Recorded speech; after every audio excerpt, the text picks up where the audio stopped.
माँ की अनमोल ममता की कहानी। रात के 2 बज रहे थे। फोन की रिंग बजती है।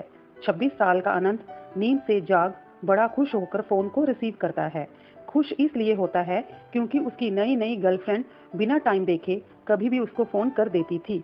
फोन की दूसरी तरफ से आवाज आती है, जन्मदिन मुबारक हो बेटा, आज मेरा बेटा पूरे 26 साल का हो गया है। मैं बहुत खुश हूँ। माँ की आवाज सुनते ही आनंद के चेहरे पर गुस्सा आ जाता है। वो गुस्से में बोलता है, माँ तुझे समझ नहीं आता क्या? इतनी सी बात के लिए मेरी नींद खराब कर दी। ये बात तो तू मुझे सुबह भी बोल सकती थी। इतना कहकर वह फोन काट देता है। थोड़ी देर बाद फिर से फोन की रिंग बजती है। आनंद फिर से फोन उठाता है और इस बार फोन पापा का होता है। आनंद इस बार आराम से बात करता है। थैंक यू पापा, आपने मुझे बर्थडे विश करने के लिए इतनी रात को फोन किया।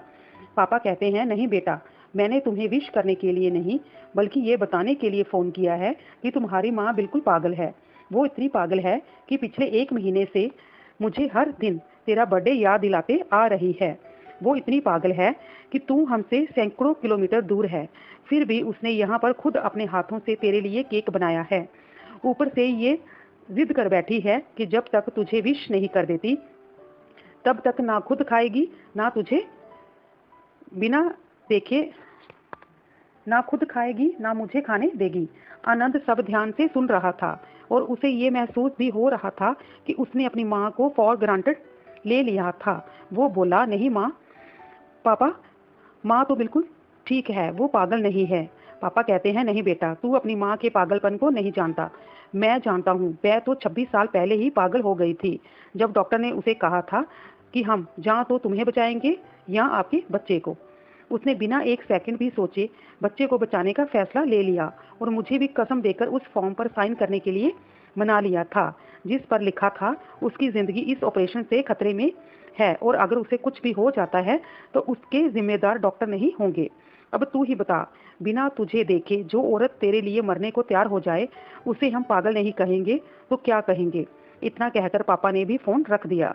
आनंद ने भी अब ये महसूस किया था कि वह जो कर रहा था वो भूल नहीं, गुनाह था।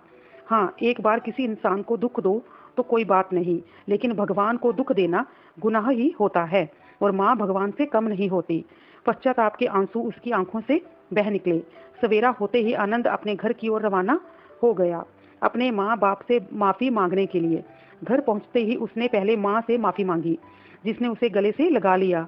फिर वह अपने पापा से माफी मांगने लगा। पापा ने कहा, कोई बात नहीं बेटा, जा तू वापस चला जा। तेरी माँ हमेशा कहती थी तू उसे बुढ़ापे में संभालेगा, लेकिन मैं उसे समझा दूंगा, जैसे